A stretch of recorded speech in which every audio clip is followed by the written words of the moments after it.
मैं बाकियों को बता दूँ। चलो यार ऑन करो। अस्सलाम वालेकुम। दुरूद शरीफ पढ़ लो।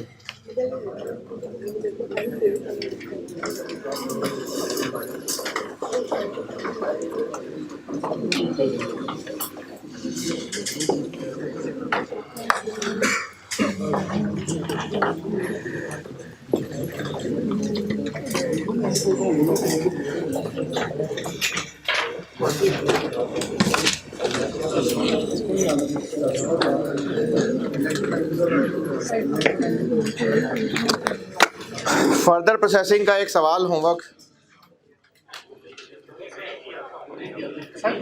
देने लगा हूँ।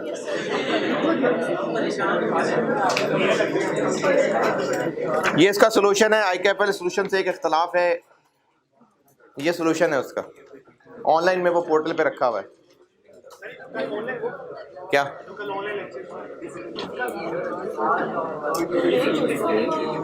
आज होमवर्क दे रहा हूँ? नहीं, कल तो बोर्ड पे किया था, तो कर दिया था पूरा बोर्ड पे। ये अभी आपको सोल्यूशन मिल रहा है, ये आज का होमवर्क सवाल है, कल करूंगा डिस्कस। फर्दर प्रोसेसिंग डिसीजंस का एक और सवाल होमवर्क दे रहा हूं, ऑटम 19 क्वेश्चन नंबर 7। ये इन्वेंट्री वैल्यूएशन का सवाल था, लेकिन इसमें फर्दर प्रोसेसिंग मिक्स थी।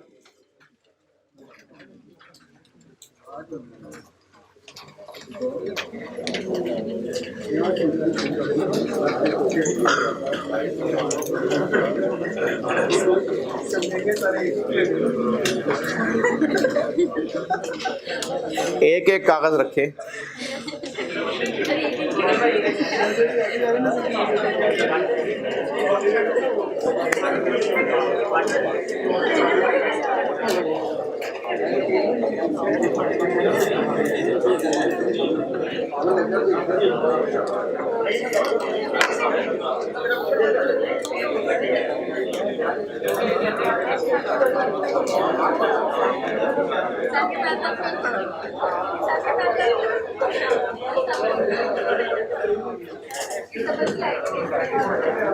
चैप्टर मैंने इसको क्या बताया था?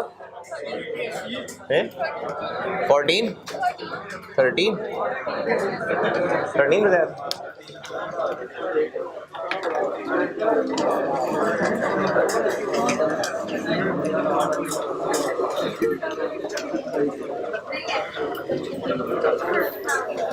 इस चैप्टर को पढ़ते हुए डिसीजन मेकिंग करते हैं साइड पे। जब इसमें कोई सवाल में डिसीजन मेकिंग लानी होगी तो खुद बताऊंगा। कॉस्ट वॉल्यूम प्रॉफिट CVP, इसमें डिसीजन मेकिंग नहीं हो रही। फिर क्या हो रहा है वो पढ़ते हैं तो बताता हूं, लेकिन इस चैप्टर के लिए डिसीजन मेकिंग अभी साइड पे कर दें। अच्छा, डिसीजन मेकिंग में एक रिकैप सुन लें, फिर उसमें जो जो कंफ्यूजन हो वो बेशक पूछ लें। डिसीजन मेकिंग में हम किसी एक पॉइंट पे खड़े हैं और वहां से ऑनवर्ड क्या एक्शन लेना है इसका डिसीजन हो रहा है। जो पहले हो चुका वो इररेलेवेंट है। अब इसमें डिसीजन मेकिंग में मैंने एक जनरल, जब शुरू में बिल्कुल स्टार्ट की थी तो आपको एक जनरल तरीका बताया था कि या तो हम कोई एक ऑप्शन है जिसको कंसिडर कर रहे होंगे, या फिर मल्टीपल पॉसिबल एक्शंस को कंपेयर कर रहे होंगे। तरीका ये है कि डिसीजन मेकिंग के लिए जो जो रेलिवेंट आइटम्स हैं उनको शामिल करें। अगर एक ही ऑप्शन है जिसको कंसिडर किया जा रहा है तो देख लें, प्रॉफिटेबल है तो कर लें, लॉस मेकिंग है तो छोड़ दें, या फिर मुख्तलिफ ऑप्शंस को कंपेयर कर रहे हैं तो जो ज़्यादा फ़ायदे वाली है वो ऑप्शन कर लें। फिर मैंने इसमें रेलिवेंट इररेलेवेंट पहचानने के लिए कुछ रहनुमा असूल बताए थे, जो आप अगर संभाले रखे हों तो पूरे टॉपिक में कहीं ना कहीं वो काम आते रहे। हम जिस प्रपोजल को कंसिडर कर रहे हैं उसकी वजह से जो एक्स्ट्रा इनफ्लो होगा, inflow not profit on disposal, inflow, जैसे वो एक सवाल में सेल ऑफ प्लांट लिया था, इनफ्लो कह रहा हूं, प्रॉफिट ऑन डिस्पोजल नहीं कह रहा, इनफ्लो। जो एक्स्ट्रा इनफ्लो होगा बिजनेस को इस प्रपोजल की वजह से वो इसके लिए रेलिवेंट है। जो एक्स्ट्रा आउटफ्लो होगा, मतलब पैसे देना, वो रेलिवेंट कॉस्ट है। एक आउटफ्लो होना था, यानी अगर ये डिसीजन अभी कंसिडरेशन में ही ना आया होता तो उससे पहले क्या हालात थे। होना ही था का मतलब है कि ये जो इस वक्त प्रपोजल डिस्कस हो रहा है ये अभी कंसिडर ही ना शुरू हुआ होता, ये होता ही ना, तो इससे पहले क्या हालात थे। तो उन हालात में खर्चा होने वाला था, इस प्रपोजल के हाँ करने की वजह से सेव हो जाएगा रेलिवेंट इनकम। चौथी चीज, एक इनफ्लो होने वाला था, इनफ्लो, प्रॉफिट एंड डिस्पोजल नहीं, इनफ्लो, एक इनफ्लो होने वाला था। अगर ये प्रपोजल ना होता तो वो इनफ्लो हो जाना था, लेकिन इस प्रपोजल को हाँ करने की वजह से अब वो नहीं हो सकेगा, वो एक रेलिवेंट कॉस्ट। ये 4 असूल बताए थे। फिर उसके बाद हमने स्पेसिफिक टाइप्स ऑफ डिसीजन शुरू किए, जिनमें एक था एवेल्युएशन या प्राइसिंग ऑफ स्पेशल ऑर्डर। इसमें कोई एक ऑर्डर था वो हमारे नॉर्मल काम से थोड़ा हटके था, स्पेशल था। जो नॉर्मल काम चलता था ये उससे डिफरेंट था। इसके लिए या तो कस्टमर को हमने पैसे बताने होते थे या कस्टमर के बताए हुए पैसों पे हाँ या ना बोलना था। इसका तरीका ये था कि इस प्रपोजल से रिलेटेड जो भी रेलेवेंट आइटम्स हैं वो लिखें। अगर हमने प्राइस बतानी है तो उन्हीं के ऊपर मार्कअप मार्जिन लगा के प्राइस बता दें, और अगर कस्टमर ने प्राइस बताई है तो प्रॉफिट कैलकुलेट करके देख लें, प्रॉफिटेबल है तो हाँ बोल देंगे, नहीं है तो ना बोल देंगे।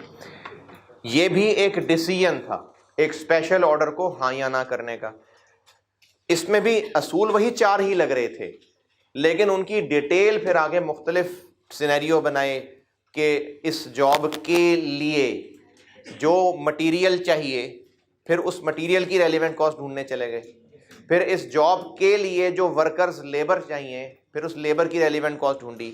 इस जॉब के लिए ओवरहेड्स लगेंगे, इस जॉब के लिए हो सकता है कोई मज़ीद मशीनरी इक्विपमेंट चाहिए हो, ये सब फिर हम ज़्यादा डिटेल में चले गए थे इस स्पेशल ऑर्डर के लिए। फिर उसके बाद अगली टाइप थी जिसमें लिमिटिंग फैक्टर था। इसका कॉन्टेक्स्ट ये था कि एक बिजनेस जो मल्टीपल प्रोडक्ट्स बनाता है और सभी की डिमांड मार्केट में अच्छी है और वो सारे ही बनाना चाहता है, लेकिन जो प्रोडक्शन के लिए फैक्टर्स चाहिए, मटेरियल। अच्छा, ये हो क्या रहा है, मैं ऐसी बस एक पूरे डिसीजन मेकिंग का रिकैप दे रहा हूँ, ओवरव्यू दे रहा हूँ।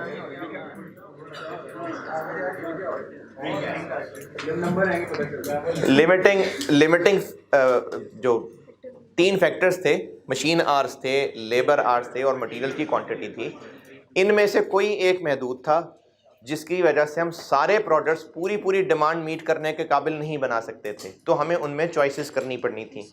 उसके लिए तरीका ये था कि जो प्रोडक्ट ज़्यादा कंट्रीब्यूशन कमा के देगा, कंट्रीब्यूशन कहते हैं सेल प्राइस में से पर वेरिएबल खर्चे माइनस कर लें, और कंट्रीब्यूशन निकालते थे पर लिमिटिंग फैक्टर। उसकी बेस पर रैंकिंग होगी और रैंकिंग के मुताबिक जो प्रोडक्शन है वो होती जाएगी, और इसमें अगर कुछ कमिटमेंट है तो पहले वो कमिटमेंट पूरी होगी। फिर तीसरी चीज़ पड़ी थी मेक और बाय। इसमें 2 बातें थी। सिंगल प्रोडक्ट था, सिंगल प्रोडक्ट में सिर्फ और सिर्फ बाय और मेक की कॉस्ट को कंपेयर करना है बस। बाय सस्ता होगा तो बाय कर लेंगे, मेक सस्ता होगा तो मेक सस्ता कर लेंगे। और अगेन चूंकि एक डिसीजन मेकिंग है तो बाय ऑप्शन, मेक ऑप्शन 2 अलग अलग ऑप्शंस बनाई। इनमें जो जो रेलिवेंट आइटम सवाल में थी वो शामिल की, फिर इनको एवेल्युएट किया। फिर मेक और बाय में मल्टीपल डिसीजंस, मल्टीपल प्रोडक्ट्स थे। उन मल्टीपल प्रोडक्ट्स में से अगर 4-5 में से कोई एक है जिसका बाय सस्ता होता तो उसका बाय फैसला करके उसको साइड पे करके जो बाकी 3 रह जाते उनके लिए फिर लिमिटिंग फैक्टर मिक्स होता है। सवाल में है मेक और बाय, लेकिन मेक अच्छा है लेकिन फैक्टर्स लिमिटेड हैं, तो इसको फिर लिमिटिंग फैक्टर वाले तरीके से ही सॉल्व किया। फिर इसके बाद चौथा डिसीजन ये किया था कि कंटिन्यू करें या शट डाउन करें। अच्छा, अब कंटिन्यू करने और शट डाउन करने का मतलब है कि जो हम अभी काम कर रहे हैं वो ही चलाते रहें या थोड़ा बहुत चेंज करके या बस बंद कर दें। इसमें मैंने आपको सजेशन ये दी थी कि अगर शट डाउन करना और कोई और डिफरेंट काम की भी ऑप्शन है तो उसको कंटिन्यू एग्जिस्टिंग को भी एक ऑप्शन रख लें। क्या पता एग्जिस्टिंग चलते रहना फिर भी बेहतर हो बाकियों से, जो कि कल परसों वो स्याब वाले सवाल में किया था। फिर फर्दर प्रोसेसिंग डिसीजन थे। फर्दर प्रोसेसिंग डिसीजन के अंदर हमने देखना होता है कि जो प्रोडक्ट हम ऑलरेडी बना रहे हैं उसको इस बनने के बाद उसी वक्त बेच दें या मज़ीद इम्प्रूव करके बेचें। इस प्रोडक्ट को बनाने में जो खर्चा आता है वो इस डिसीजन के लिए रेलेवेंट नहीं था, क्योंकि बना तो हम लेंगे, मसला अब उससे आगे का है कि अब वहीं बेचें या उससे आगे और फर्दर प्रोसेस करके बेचें। तो इसमें सिर्फ रेलिवेंट लिया था, या तो अभी बेच लें या फिर अगर फर्दर प्रोसेस करें तो क्या इंक्रीमेंटल होगा, क्या हमें एक्स्ट्रा मिलेगा। ये अभी तक इसका रिकैप। अच्छा, इसमें आपको जो मेन मसले जो मुझे लगता है आते हैं, या अभी भी जो बच्चे सवाल पूछ रहे थे, खासकर जो कंटिन्यू शटडाउन और ये जो मैंने लेक्चर 94 में सवाल कराया था। लेक्चर 94 में जो सवाल था ना, उसमें एक फैक्ट्री में हम ऑलरेडी अल्फा और बीटा बना रहे थे, पहले भी बनाते थे, अब भी बनाते रहेंगे। अब इस वक्त डिसीजन ये करना है कि ये जो बना के बेचते थे इनको बेच दें या रिफाइन कर लें। इस डिसीजन के लिए जितने यूनिट्स इनके बनते हैं, उनको बनाने में जो खर्चे आते हैं, वो प्रॉफिटेबल है नहीं है, उनको बनाए ना बनाए, ये डिसीजन हो रहा है नहीं। और एक ऑप्शन थी कि हम जो काम कर रहे थे और मजीद कर लें। अच्छा, अब ये जो और मजीद काम करेंगे, इस मजीद काम करने में यूनिट्स और बनेंगे और एक्स्ट्रा फिक्स्ड ओवरहेड्स भी होंगे। जो इस एग्जिस्टिंग काम में फिक्स्ड ओवरहेड्स होते थे वो अब नहीं होंगे, वो होंगे। ये एक्सपेंशन करें या ना करें, इसके लिए यहां होने वाले फिक्स्ड ओवरहेड्स कंसिडर होंगे नहीं होंगे। वो तो पहले भी इस काली फैक्ट्री पे काम हो रहा था, अब भी होगा। इस लाल फैक्ट्री में जो एडिशनल फिक्स्ड ओवरहेड्स होंगे वो कंसिडर होंगे, क्योंकि लाल फैक्ट्री लगानी है या नहीं लगानी है ये तय हो रहा है। लेकिन चूंकि ये काम है उसी जैसा, तो इस काम के करने की वेरिएबल कॉस्ट, सेल प्राइसेस वो वही होंगी जो जैसे अभी हुआ करती। उनके लिए इसी का ही डाटा यूज किया था। क्यों इसी का डाटा यूज किया था? क्योंकि यही काम हम मजीद करने वाले थे, तो फिर उसकी फिक्स कॉस्ट भी यूज कर लेते। नहीं, हम इंक्रीमेंटल फिक्स ओवरहेड यूज करते हैं ना, और सेल प्राइस और वेरिएबल कॉस्ट हम सिर्फ पर यूनिट वाली वो चीज यूज कर रहे हैं। जब हम इसके यूनिट से मल्टीप्लाई करेंगे तो वो इंक्रीमेंटल वाला ही निकलेंगे। जो एग्जिस्टिंग काम है, उस एग्जिस्टिंग काम के फिक्स्ड ओवरहेड्स इस एग्जिस्टिंग काम तक महदूद हैं। ये एक्स्ट्रा काम करना है या नहीं करना ये फैसला था। इसके फिक्स्ड ओवरहेड्स एडिशनल जो होंगे वही रेलेवेंट है। लेकिन जो पर यूनिट सेल प्राइस और पर यूनिट वेरिएबल कॉस्ट, जिनको लगा ये कि वो हम पुराने वाला क्यों यूज कर रहे हैं, फिर फिक्स्ड वाला भी वही यूज कर लेते। हम वो पुराने वाला नहीं यूज कर रहे, हम वो भी इंक्रीमेंटल ही ले रहे हैं। इंक्रीमेंटल कैसे ले रहे हैं? क्योंकि नए यूनिट से मल्टीप्लाई कर रहे हैं। हाँ, पर यूनिट फिगर तो कहीं से चाहिए थी ना, तो चूंकि सेम काम था तो वही पुरानी वाली सेल प्राइस पर यूनिट और वेरिएबल कॉस्ट पर यूनिट वही पुरानी वाली इस्तेमाल की। लेकिन उनको नए यूनिट से मल्टीप्लाई करना, इंक्रीमेंटल निकालना ही है। तो हम फिक्स्ड ओवरहेड भी इंक्रीमेंटल ले रहे हैं, सेल्स भी इंक्रीमेंटल ही ले रहे हैं, वेरिएबल कॉस्ट भी इंक्रीमेंटल ले रहे हैं, एग्जिस्टिंग वाली नहीं फिगर्स इस्तेमाल कर रहे हैं। अच्छा, इसमें और ये कंफ्यूजन हो सकती है, और ये मैंने बिल्कुल शॉर्ट टर्म डिसीजन मेकिंग के शुरू में एक सवाल कराया था, वो ऑलिव, मिंट, साल्सा। उसमें एग्जिस्टिंग काम कुछ हो रहा होता था। हमने सिर्फ ऑप्शन 1 ऑप्शन 2 कंपेयर की थी कि सिंगल पैक वाली और साल्सा वाली। उस पूरी कैलकुलेशन में जो एग्जिस्टिंग हो रहा था उसको कहीं नहीं हमने लिखा था, क्योंकि वो तो होता रहेगा। तो इसी तरह से ये काम भी होता ही रहेगा। जो अभी हमारे इस प्लांट की कैपेसिटी है, ये पहले भी बनते थे, अब भी बनेंगे। हम इस वक्त डिस्कस क्या कर रहे हैं, एक्सपेंड करें या रिफाइनिंग की तरफ जाएं। इस डिस्कशन में जो काम एग्जिस्टिंग हो रहा था वो आइंदा भी होता रहेगा, वो रेलिवेंट है नहीं। तो फिर सर आपने कल जब कंटिन्यू शटडाउन क्लास में डिस्कस किया था लेक्चर 93 के अंदर, तो उसमें एग्जिस्टिंग को एज एन ऑप्शन क्यों लिया था? क्योंकि अब जो ऑप्शन आ रही थी उसमें एग्जिस्टिंग बंद होने वाली थी। ये एग्जिस्टिंग थोड़ी बंद होने लगा, एग्जिस्टिंग तो ऐसे ही चलता रहेगा। ये तो उसके अलावा वाला कुछ काम था, इसके अलावा वाला काम करना है। ये लाल वाली जो मैंने चीजें लिखी हैं ये डिस्कस हो रही थी, ये तो चलता रहेगा। स्याब वाले में एग्जिस्टिंग खत्म हो जाएगा, इसलिए उसको एक ऑप्शन रखा था कि अगर खत्म ना करें चलाए रखें तो क्या, खत्म कर दे तो क्या, लोकल सेल्स पे चले जाएं तो क्या, इसलिए उसको एज एन ऑप्शन लिया था। क्योंकि अगर शटडाउन पे जाएंगे तो एग्जिस्टिंग खत्म हो जाएगा, लेकिन जहां पर अगर इधर जाएं या इधर जाएं, ये ब्लैक वाला काम चलता रहेगा। ये एक शॉर्ट टर्म डिसीजन मेकिंग का एक पूरे टॉपिक का रिकैप है। आपने इसमें से कुछ बुनियादी चीजें पूछनी है तो पूछें, फिर मैं देखूंगा कि अभी जवाब देना है या नहीं जवाब देना। अच्छा चलें, इसमें फिर सजेशन मेरी ये है कि अब जैसे ये जनवरी एंड हो रहा है और आपका मेनली यही टॉपिक है, इसके अलावा कॉस्ट एंड प्रोडक्शन है, वो मैं सोच रहा हूँ कि संडे को ना को 3 घंटे पढ़ा के वो फड़का दूँ, क्योंकि वो फड़काना ही है सिर्फ 3 घंटे।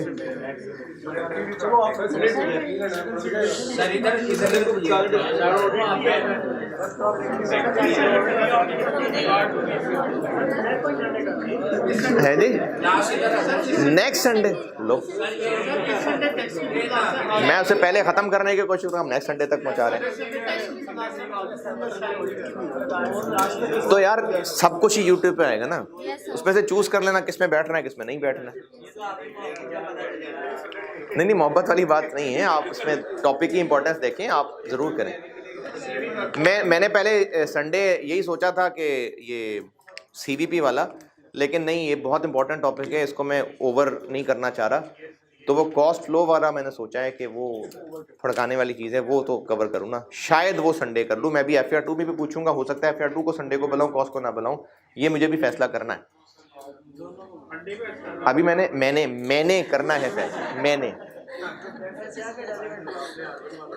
है जी, क्या कहा था? हाँ तो और क्या कहा था, पक्का बुलाऊंगा, तो यही बात नहीं, हाँ भी कर रहा।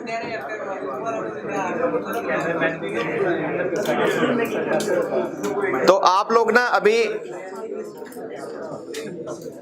लोग अभी अगर पेपर की तैयारी, जैसे कुछ बच्चे पूछते हैं जी अभी रिवीजन शुरू करनी है क्या करें, आप अभी पिछले किसी और की रिवीजन कॉस्ट में एटलीस्ट शुरू ना करें, आप इसी की रिवीजन करें, यही जो डिसीजन मेकिंग पढ़ रहे हैं इसी की रिवीजन करें, और जितने सवाल किए हैं उनका आपस में कंपैरिजन जरूर करें कि फलाने सवाल में ऐसा क्यों किया था, फलाने में ऐसा क्यों नहीं किया। जैसे अभी पूछा किसी स्टूडेंट ने कि स्याब वाले में एग्जिस्टिंग को क्यों कंसिडर किया था, इसमें क्यों नहीं कर रहे। तो जब आप इस तरह कंपैरिजन करेंगे ना, फिर आपको और सवाल पता चलेंगे, और खुद ही का सवाल कईयों का जवाब खुद ही मिल जाएगा आपको कंपैरिजन करके, इससे इंप्रूवमेंट होगी टॉपिक में। तो अभी आप डिसीजन मेकिंग की ही रिवीजन करें। सीवीपी जो है ये डिसीजन मेकिंग नहीं, वैसे इस ग्रिड में चूंकि उठता बैठता उनके साथ तो इसलिए डिसीजन मेकिंग में गिना जाता है, वरना ये डिसीजन मेकिंग एज सच नहीं। ठीक है, तो डिसीजन मेकिंग के जो हमने 5 टाइप्स किए और जनरल सवाल भी किए, वो आप रिवाइज करेंगे, फिर उसमें कुछ ना कुछ कॉमन चीजें पता चलेंगे। ये मसला कि सवाल शुरू कैसे करना है, ये जब आप, और ये डिसीजन मेकिंग नहीं बात कर रहा, फरवरी के लिए भी बात कर रहा हूं, जब भी आप किसी चैप्टर को तैयार कर लें तो उसके सारे सवालों को जरूर ओवरऑल कंपेयर करें। जब सारे सवालों को ओवरऑल कंपेयर करेंगे तो सब का एक ढांचा कॉमन पता चल जाएगा आपको, जो सब में ही कॉमन होगा। जब आपको एक कॉमन ढांचा पता चल जाएगा उस टॉपिक का, तो फिर पेपर में इस टॉपिक का सवाल आएगा उसमें भी वही ढांचा ही लगेगा। और आप एक बार जब उसके ऊपर सवाल करना शुरू कर देंगे, फिर जब सवाल शुरू कर देते हैं ना, फिर और हिंट मिलना शुरू हो जाते हैं। जो स्टूडेंट ये सोचता रहता है कि सवाल शुरू कैसे करना है, फिर वो जैसे वो सर्दियों में तो खैर नहीं, सर्दियों से थोड़ा पहले जब ठंडा पानी आस्ता आस्ता हो रहा होता है ना, जब नहाने का भी सोच रहे होते हैं, नहाने के लिए नहाना, तो बस एक कंधा नीचे करते हैं तो फिर वो, हाँ तो आपको कैसे पता ये बात?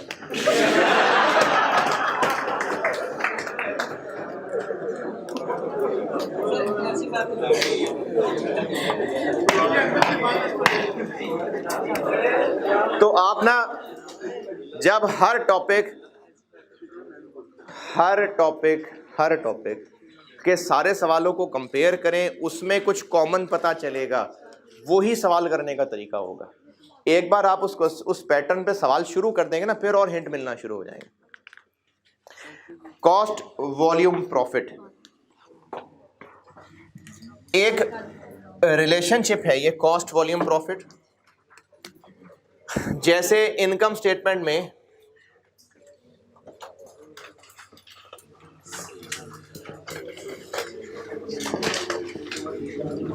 कॉस्ट ऑफ सेल्स नहीं कह रहा, बस सारे खर्चे।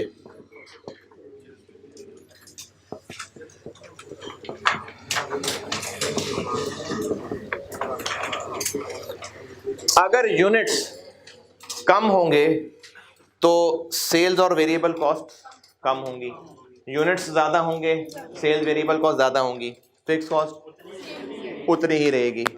तो ये दोनों चीज़ें यूनिट्स से लिंक हैं।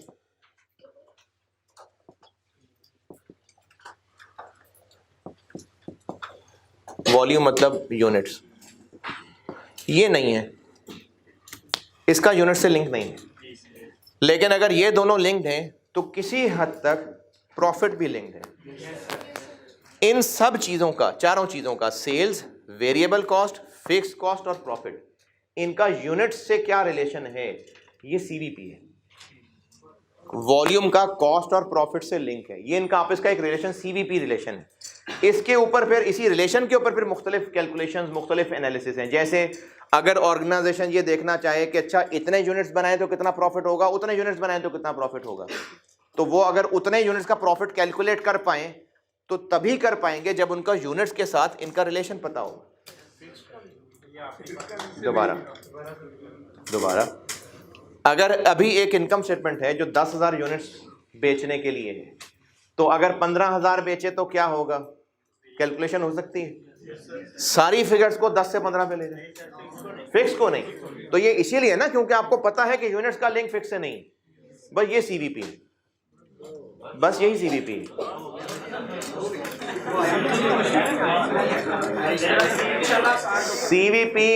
सीवीपी का कॉन्सेप्ट यही है कि जो वॉल्यूम है उसका किन किन कॉस्ट, किन किन इनकम्स के साथ क्या क्या रिलेशन है। सेल्स और वेरिएबल खर्चों का इससे डायरेक्ट रिलेशन होता है। यूनिट्स ज्यादा होंगे, सेल्स और वेरिएबल कॉस्ट ज्यादा होंगी। मैं पर यूनिट की बात नहीं कर रहा, टोटल कह रहा हूं। इनका इनसे लिंक्ड है। तो अगर डिफरेंट लेवल ऑफ प्रोडक्शन पे इनकम स्टेटमेंट बनानी हो, प्रॉफिट निकालना हो, तो मैनेजमेंट को इनमें से किस किस को चेंज करना है, किसको चेंज नहीं करना, ये पता होगा तो प्रॉफिट सही निकाल सकेंगे। इसी तरह से मैनेजमेंट को ये जानना कि कितने यूनिट्स बेचेंगे तो सरवाइव करेंगे, उससे कम बेचे तो लॉस पे चले जाएंगे, कम से कम कितने बेचने जरूरी होंगे, कितनी कमी की गुंजाइश हम बर्दाश्त कर लेंगे। इस तरह के डिसीजंस नहीं, इस तरह का एनालिसिस तभी हो सकता जब यूनिट्स का इनमें से किसके साथ क्या रिलेशन है ये पता हो। तो यूनिट्स का यानी वॉल्यूम का इनकम्स एक्सपेंसेस के साथ जो रिलेशन है वो सीवीपी है। अब इसका इस्तेमाल है वो, हाँ, इस चैप्टर में इस्तेमाल है। हैं जी, प्राइसेस की क्या बात? अच्छा, मैं फिर बता दूं, हम डिसीजन मेकिंग नहीं पढ़ रहे। ये डिसीजन मेकिंग नहीं है, ये एक अलग ही चैप्टर है। इसमें रेलेवेंट इररेलेवेंट चीजें नहीं है।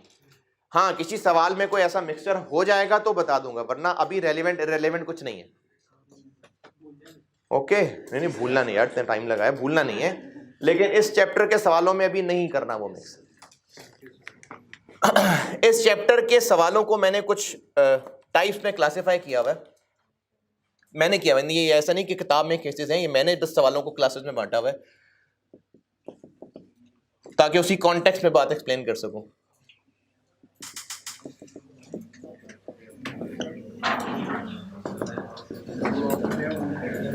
एक चीज हम पढ़ेंगे इसमें, break even.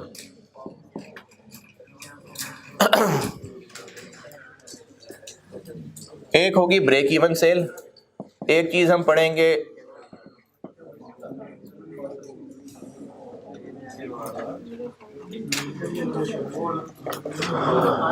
Margin of safety. एक हम कुछ टारगेट सेटिंग पढ़ रहे होंगे, कुछ ना कुछ टारगेट सेट करने होंगे। और एक हमसे इसके भी कुछ जनरल सवाल होंगे जिनको मैं कह देता हूं कि इफेक्ट ऑफ सर्टेन एक्शंस या डिसीजंस। यानी मैनेजमेंट ने सोचा है कि एक नया प्लांट ले आए, उससे ये चीजें होंगी, बताएं प्रॉफिट पे क्या फर्क पड़ेगा। तो वो तभी बता सकेंगे ना जब आपको पता होगा कि यूनिट से क्या चीज रिलेट कर रही है, कौन सी नहीं कर रही है। तो इसीलिए इसको मैं सीवीपी में ही रख रहा हूं। तो सीवीपी के सवालों को मैं इन 4 क्लासेस में बांट के फिर डिस्कस करने लगा। टारगेट सेटिंग कहा है मैंने,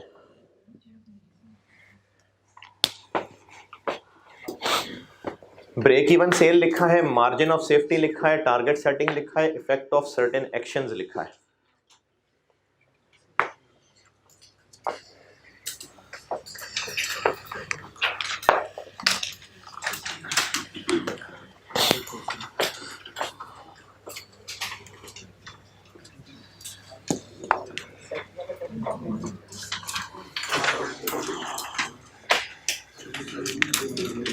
break even sale, margin of safety, ये 1 के साथ डैश लगा है, 2 के साथ डैश लगा है, 3 के साथ डैश लगा के टारगेट सेटिंग लिखा है, और 4 के साथ डैश लगा के इफेक्ट ऑफ सर्टेन एक्शन लिखा है।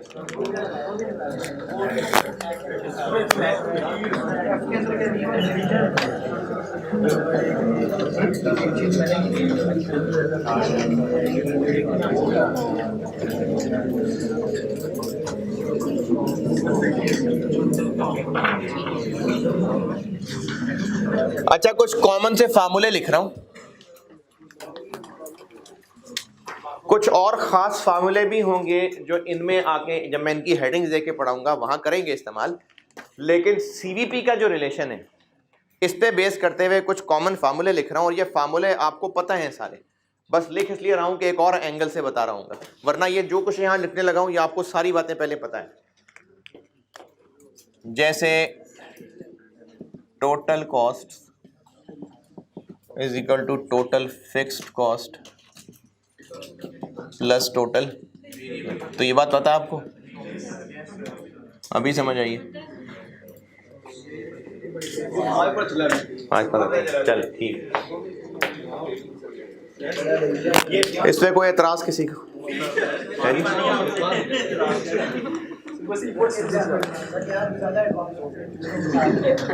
चलें कोई बात नहीं है, अगले सेशन में जब आपको कॉस्ट पढ़ने तो फिर बेहतरी हो जाएगी।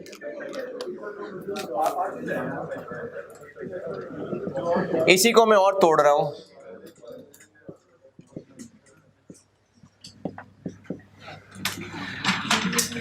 अच्छा सीरियसली ये कोई ऐसे फार्मूले नहीं है कि अच्छा सर हमें 8 साल में याद करने पड़ेंगे, ये पता है ये चीजें, मैं सिर्फ सामने लिख रहा हूं कि हम इस चैप्टर में इन रिलेशंस को इस्तेमाल कर रहे हुआ करेंगे। इसको मैं और तोड़ रहा हूं, variable cost per unit into units. अच्छा, अगर ये बात हो रही होगी सेलिंग एक्सपेंसेस की तो total fixed selling expenses plus variable selling cost per unit into units sold, और अगर प्रोडक्शन के खर्चों की बात कर रही होगी तो total production cost is equal to total fixed production cost plus variable production cost per unit into units produce.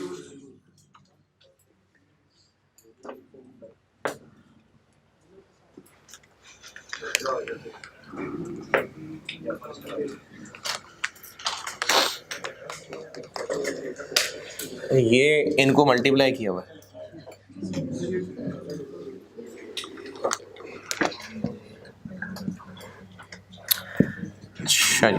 Sales minus total cost is equal to profit. इस पे कोई एतराज है क्या sir?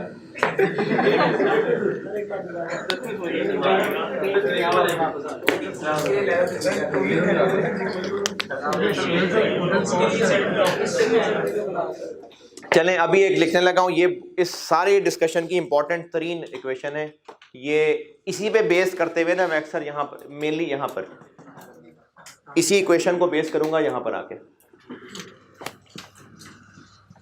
Cell price per unit minus variable cost per unit. अच्छा, ये bracket वाली चीज क्या बन गई?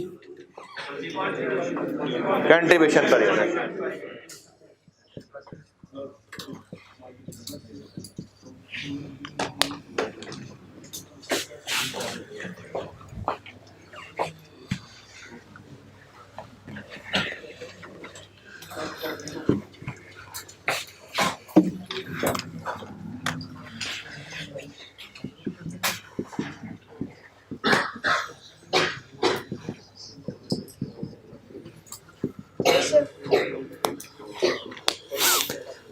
ये भी ठीक है। जी सर।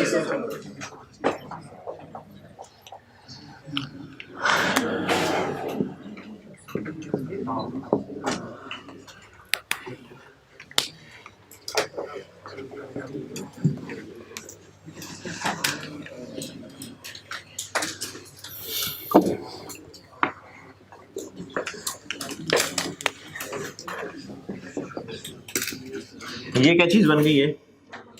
टोटल कंटेंट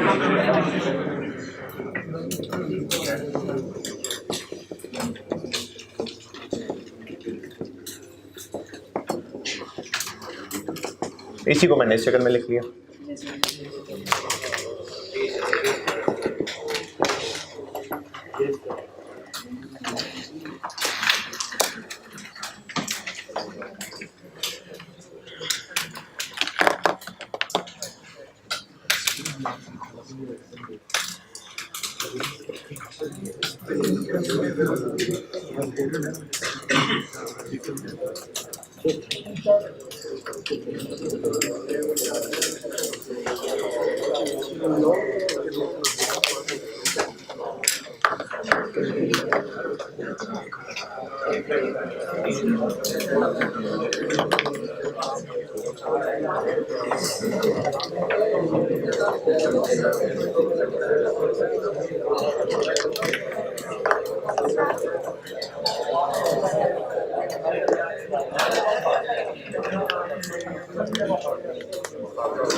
इसी को एक और शक्ल से लिख रहा हूं।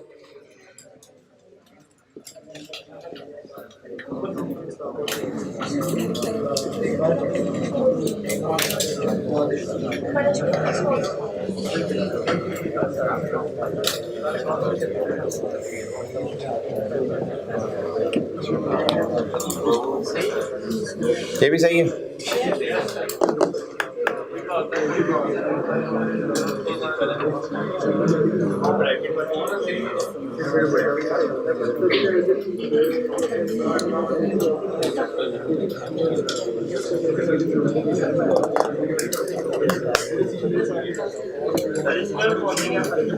है जी,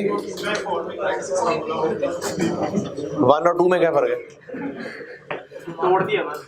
ऐसी बस डिफरेंट कॉम्बिनेशंस लिख रहा हूं ताकि आपको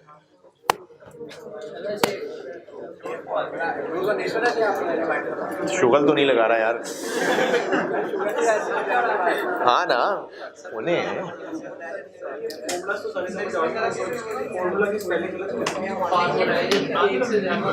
प्लूरल है फार्मूला। फार्मूला का प्लूरल है। प्लूरल यानी जमा।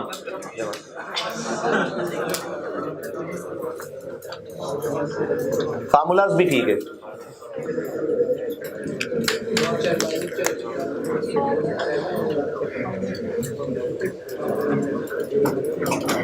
ये चीज हाँ नहीं है आपके लिए।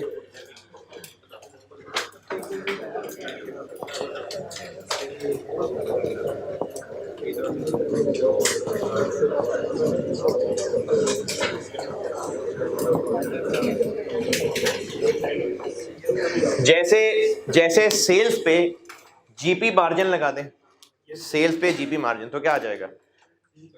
सेल्स पे जीपी मार्जिन रेशियो लगा दें तो जीपी की अमाउंट आ जाएगी ना। तो इस सीएस रेशियो को कहते हैं, ये कंट्रीब्यूशन मार्जिन है। ये सीएस रेशियो कंट्रीब्यूशन मार्जिन है। CS contribution to sales, CS ratio भी कहते हैं इसको, कंट्रीब्यूशन मार्जिन भी कहते हैं। कंट्रीब्यूशन ओवर सेल्स, जिस तरह जीपी रेशियो होती है ना, जीपी ओवर सेल्स, तो ये उसी तरह से कंट्रीब्यूशन ओवर सेल्स है। इसका आंसर, जैसे अगर इसका आंसर 0.4 है तो 0.4 भी ठीक है, 40% भी ठीक है। टोटल सेल्स पे अगर वो सीएस रेशियो लगा दें तो टोटल कंट्रीब्यूशन आ जाएगा ना ये वो।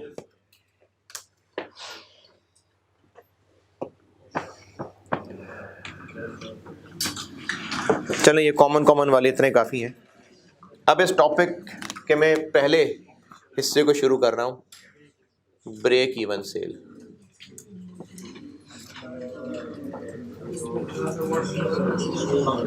Break even cell.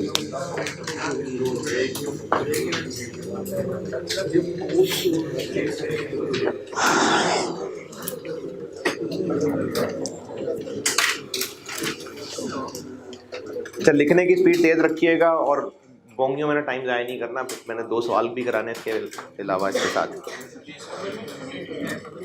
सुबह वाली क्लास में कंफर्टेबली करा पाया था मैं, तो इसलिए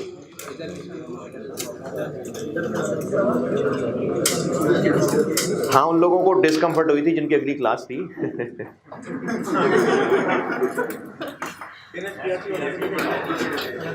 टाइम एक्सटेंड हो गया था लेकिन। Break even sale. बिजनेस जब बजट बनाता होगा, बजट होता है एक्चुअली फ्यूचर का टारगेट कि हम आगे करने क्या जा रहे हैं। जैसे आप लोग फरवरी में जो पढ़ाई करने लगे होंगे, तो उसका एक अच्छा तरीका ये होगा कि पहले आप उसके लिए प्लान करेंगे, और वो खैर सेशन एंड पे बताऊंगा कि मेरी तरफ से क्या क्या नसीहतें हैं।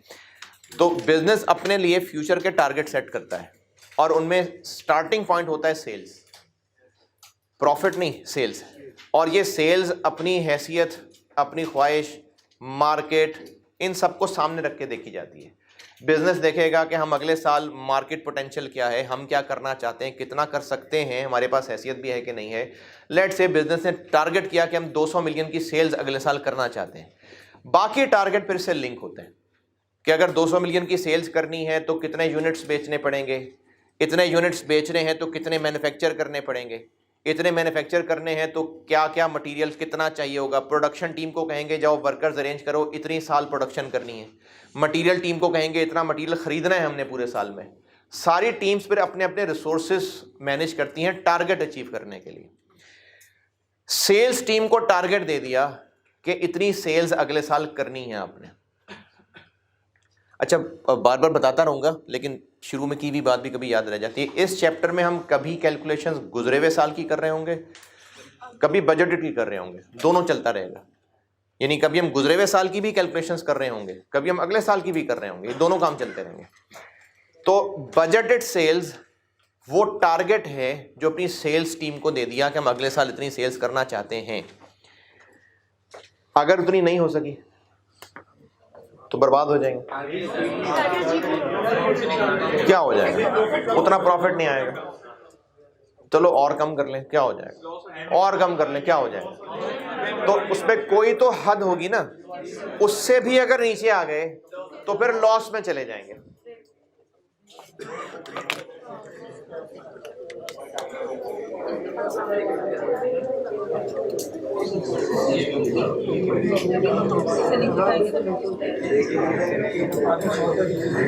ये जीरो है, ये जीरो है।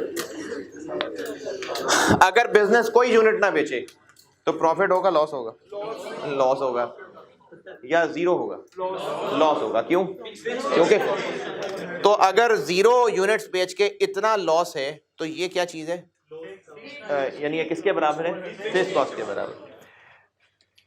देखें, बिजनेस की एक साल की फिक्स कॉस्ट है ना, अगर यूनिट्स नहीं बेचेगा तो उतना ही लॉस हो जाएगा, तो ये इतना लॉस है।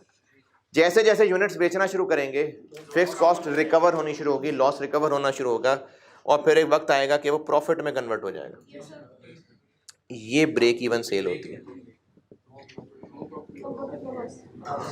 वो मिनिमम सेल के इससे नीचे गए अगर तो लॉस में चले जाएंगे। इसको ब्रेक इवन सेल कहते हैं कि इतने कम से कम सेल करेंगे तो बिजनेस लॉस से बाहर निकलेगा, इससे ज्यादा है तो प्रॉफिट्स हैं, इससे कम है तो लॉस है।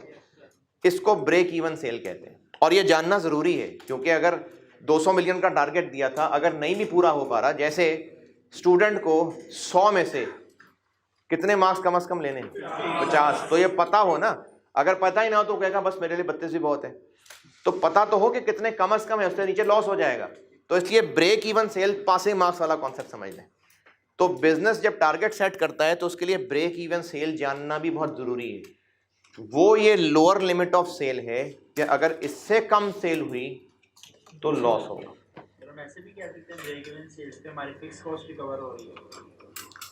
अभी मैं 1-2 लाइनें लिख लूँ ना, उसके बाद फिर देखिएगा जो आप पूछ रहे हैं शायद मैं बता चुका हूँ। सर आपने कहा इससे नीचे फिक्स कॉस्ट होगी, फिर आपने कहा नहीं नहीं बेचेंगे नहीं, तो मैंने कहा कि कम से कम इतने यूनिट्स बेच लेंगे तो ज़ीरो पे आ जाएंगे। अगर इससे कम बेचेंगे, नहीं नहीं, फिक्स कॉस्ट नहीं आ रही होगी। एक बिजनेस की फिक्स कॉस्ट है 300 मिलियन, कोई सेल्स नहीं है, कोई जीपी नहीं है, तो लॉस कितना होगा? पूरा 300। अगर 0 यूनिट्स बेचेंगे तो उतना ही लॉस होगा जितनी फिक्स कॉस्ट है।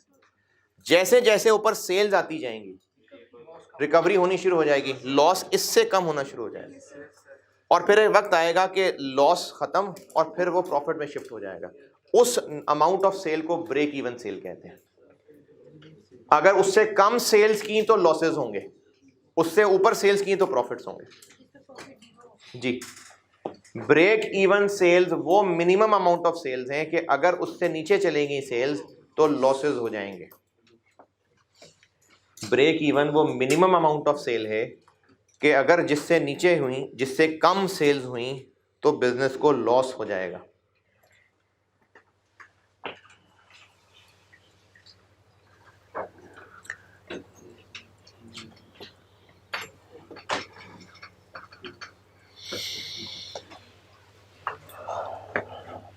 अच्छा, इनके हवाले से ना एक दो पॉइंट्स हैं, अगर आपको ज़बानी याद रहते हैं या पता है तो खैर है, नहीं तो लिख लेना इन्हीं के हवाले से।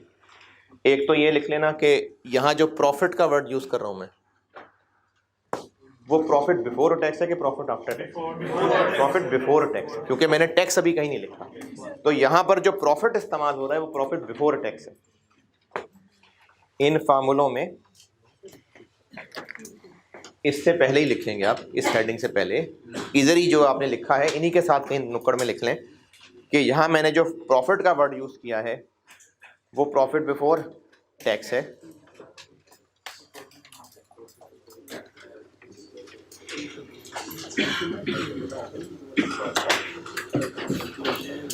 और दूसरी बात ये लिख लें कि यहाँ पर जो कंट्रीब्यूशन का वर्ड यूज़ किया है वो by default net contribution, net contribution, gross contribution. Sale price में से अगर सिर्फ variable cost of sale minus की हुई हो तो वो ग्रॉस कंट्रीब्यूशन है, वेरिएबल सेलिंग खर्चे भी माइनस कर लें तो नेट। तो यहाँ पर इस टॉपिक के अंदर contributions bye default net contribution होती है।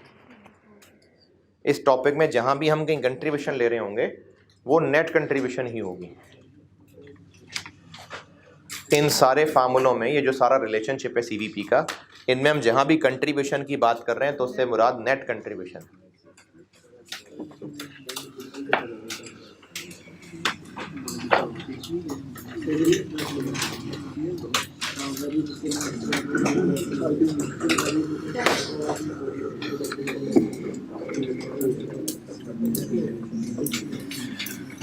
अच्छा जी,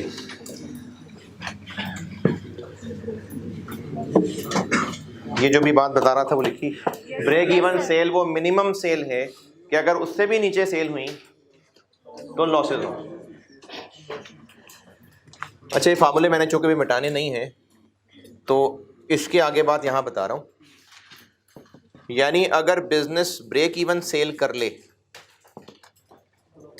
अगर बिजनेस ब्रेक इवन सेल कर ले तो कितना होगा प्रॉफिट? 0।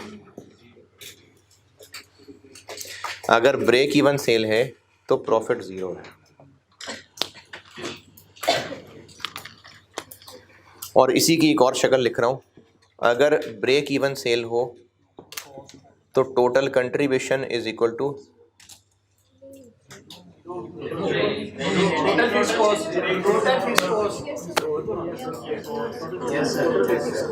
अगर ब्रेक इवन सेल हुई तो ये 0 होगा और ये 0 होगा तो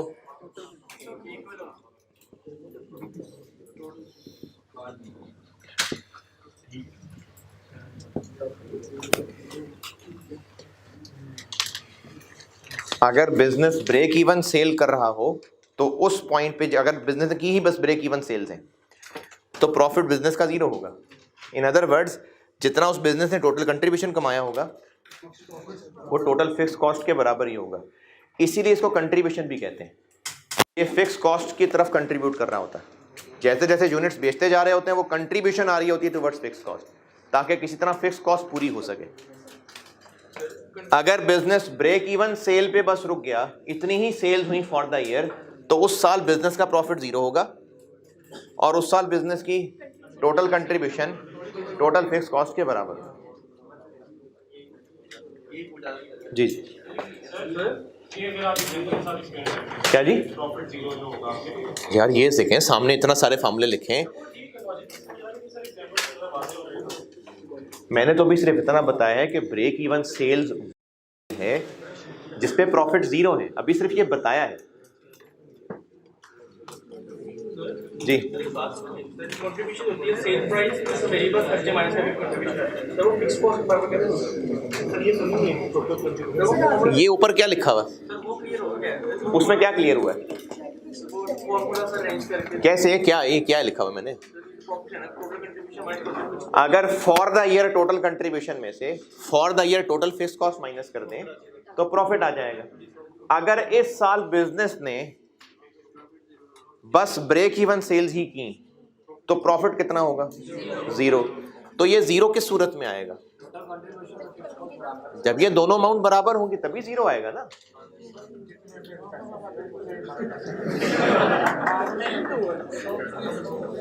भैया प्रॉफिट तभी जीरो आएगा ना जब ये दोनों अमाउंट्स बराबर होंगी। तो अगर बिजनेस ब्रेक इवन सेल्स करे तो उसकी total contribution for the year total fix cost for the year के बराबर होगी। ये कहा है मैंने। इतनी अजीब बात क्या कर दी मैंने?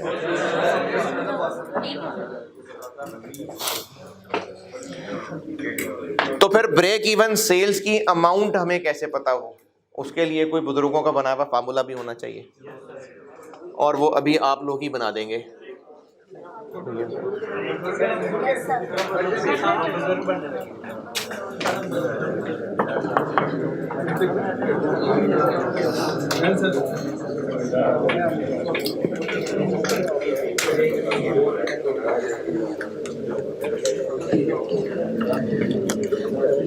ब्रेक इवन सेल का फार्मूला। ब्रेक इवन सेल्स अगर कैलकुलेट करने को कहा हो, जो कि कहाँ होता है, तो दो तरह से हो सकता है। या तो अमाउंट में पूछा हो सकता है या यूनिट्स में। यानी सेल्स टीम को यह भी पता हो कि कम से कम कितने रुपए टोटल सेल्स होनी चाहिए और यह भी पता हो कि कम से कम कितने यूनिट्स बेचने हैं, तो ये दोनों में कैलकुलेट हो सकता है। अगर ब्रेक इवन सेल कैलकुलेट करनी है इन यूनिट्स, इन पे गौर करें, रिपीटर ना बोले, इनमें गौर करें और बताएं कि अगर ब्रेक इवन सेल हुई और कितने यूनिट्स बेचें तो ब्रेक इवन सेल हो जाएगी। इनसे बनाएं फार्मूला अगर कहीं से बनता है तो इन सारों पे गौर करें। यूनिट्स में आंसर चाहिए मुझे। अगर ये उतने यूनिट्स हुए जो ब्रेक इवन है तो उस सूरत में ये जीरो हो जाएगा। ये फाइन करना है। फिर total fix cost divided bye, बस ये आप ही थे बुजुर्ग जिन्होंने फार्मूला बनाना था, ये बना लिया। Total fix cost divided by contribution per unit. Break even sale का फार्मूला है ये। अगर किसी बिजनेस ने ब्रेक इवन सेल्स अपनी कैलकुलेट करनी हो तो कैसे कैलकुलेट होगी? Total fix cost for the year divided by contribution per unit. तो उसको पता चल जाएगा कि कम से कम कितने यूनिट्स बेचेगा तो बचेंगे। है जी? क्या हुआ? पता होगा, क्यों नहीं पता होगा बिजनेस को? हाँ जी,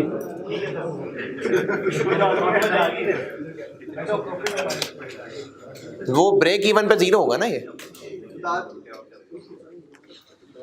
और अगर ब्रेक इवन सेल अमाउंट में निकालनी है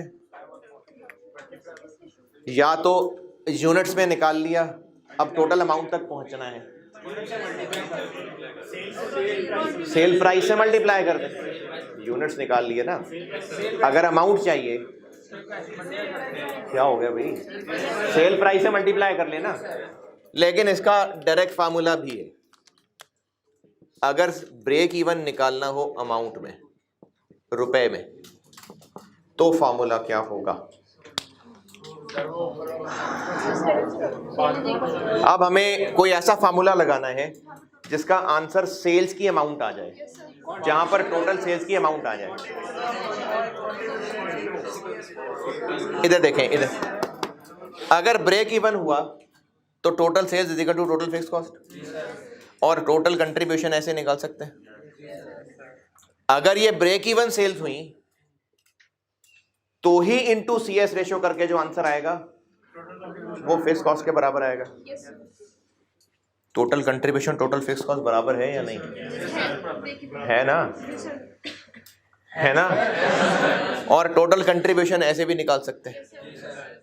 तो अगर ये ब्रेक इवन सेल्स हुई तो इनटू सीएस रेशियो लगा के जो आंसर आएगा वो यकीनन उस बिजनेस की टोटल फिक्स कॉस्ट के बराबर आएगा।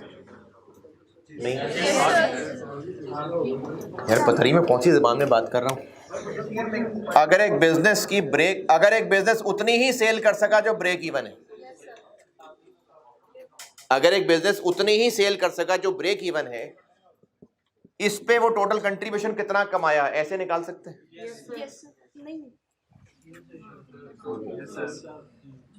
ये तो अगर ये ब्रेक इवन सेल हुई तो ये किसके बराबर होगी अमाउंट? टोटल फिक्स कॉस्ट के।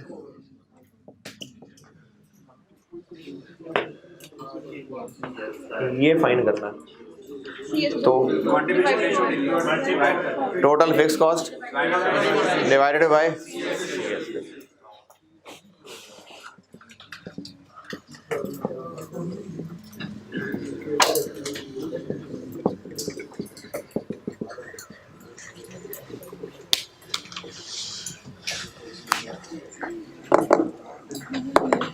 सवाल लिखें, लिखे लिखे लिखे सवाल लिखे है उन्हीं में से, किन में से? ना ना ना, ये तो सिर्फ दाढ़ गीली करने के लिए, एग्जाम के सवाल 2 कराने हैं।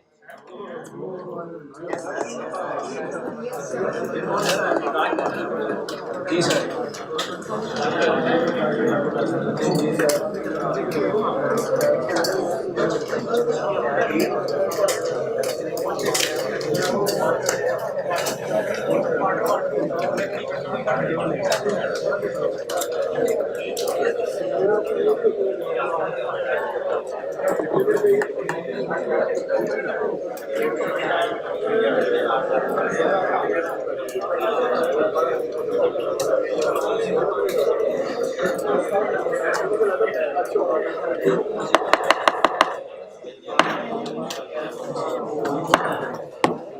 नोटेड? Yes sir. चलें, सवाल लिखिए। Sale price per unit, sale price per unit 15 रुपए, ₹15। Variable cost per unit, variable cost per unit 9 रुपए, 9। Total fixed costs for the year, total fixed costs for the year 240,000, 2,40,000।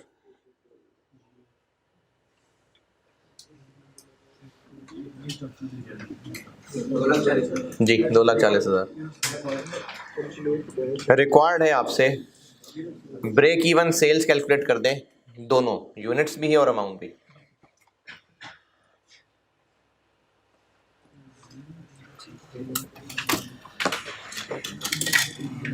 कोई race नहीं है, कर लें सब आराम से। 40,000।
हाँ जी, यूनिट्स 40,000,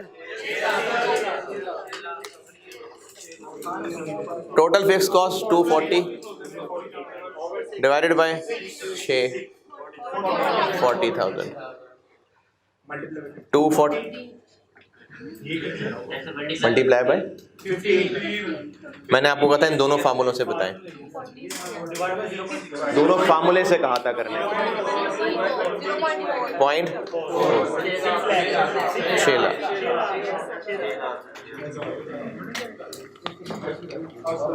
हैं जी,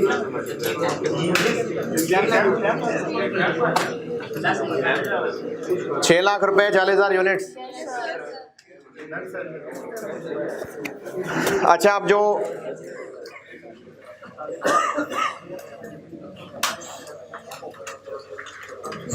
कह रहा था कि एग्जाम्पल से बता दें, ये भी एग्जाम्पल देखिए। अगर हमने 40,000 यूनिट्स बेचे, कितने के बेच लेंगे? 6 लाख। वेरिएबल कॉस्ट कितनी आएगी?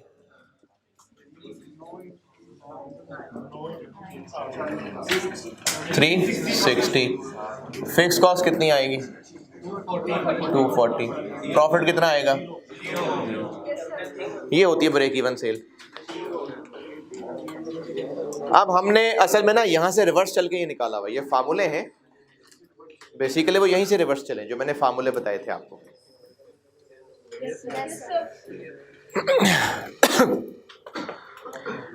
ये तो मैंने प्रैक्टिस के लिए कहा आपको दोनों फार्मूले लगाने को, वरना अगर दोनों ही कैलकुलेट करने हो और कोई एक फार्मूले से आंसर निकाल लें तो सेल प्राइस को यूज करके दूसरी अमाउंट तक पहुंच सकते हैं। जैसे 6 लाख रुपए इस फार्मूले से निकाल लिया, 40,000 कैसे निकालूं?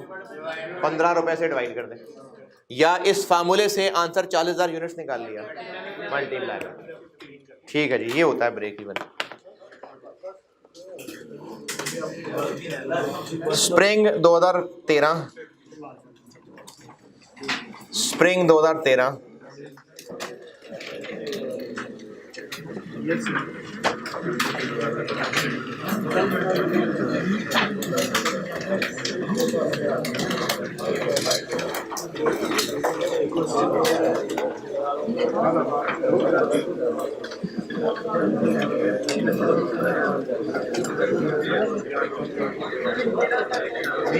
बता दो।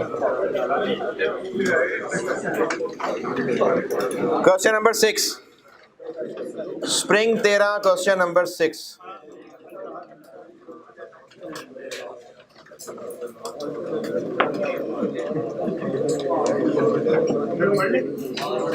जी मेहरबानी पढ़ लें तो। स्प्रिंग 2013 क्वेश्चन नंबर 6 पढ़ लें, करता हूं बोर्ड पे।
अच्छा, इस सवाल में एक फ्लॉ इस लिहाज से है कि ये इतना अच्छा ड्राफ्टेड सवाल नहीं है, तो उस पर बहस की बजाय मैं आपको सवाल में एक चेंज करा देता हूँ ताकि सवाल कर लें। और ये जो मैं चेंज करा रहा हूँ ये कईयों ने तो वैसे भी इग्नोर ही कर जाना था इसको, वैसे भी एक फ़्लो में चलते हैं ना, तो इस चीज़ का किसी ने ख्याल भी नहीं करना था जो मैं बताने लगा हूँ। लेकिन जिसने थोड़ा सा भी सोचा होता तो फिर ये सवाल बनाने वाले की एक केयरलेसनेस है।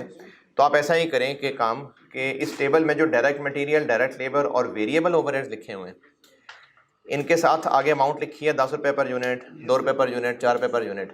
इन तीनों को कर लें पर यूनिट ऑफ इनपुट, पर unit of input.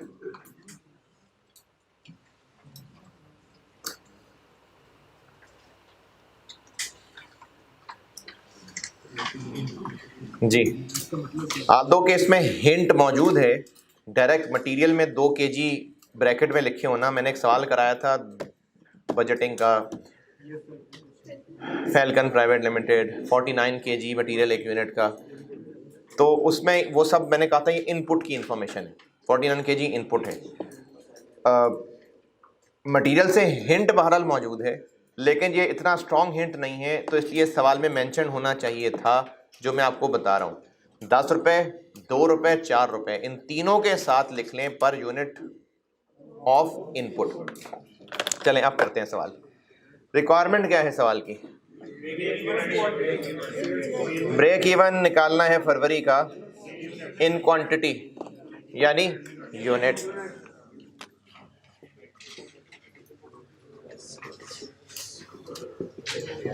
Break even cell निकालनी है यूनिट्स में। इसके लिए हमें चाहिए total fix cost divided by contribution per unit. चले जी, इन दोनों की तलाश शुरू कर देते हैं। सीवीपी के सवाल में एक बहुत ज़रूरी पहला स्टेप ये है कि आप सवाल का रिक्वायर्ड पढ़ के पहले प्लान करें कि करना क्या है। तो हमें सवाल में ये करना है। अब इसके लिए आगे क्या करें? टोटल फिक्स कॉस्ट चाहिए ना, बस अब सवाल में टोटल फिक्स कॉस्ट ढूंढ के एक इकट्ठी कर लेते हैं। Total fix cost,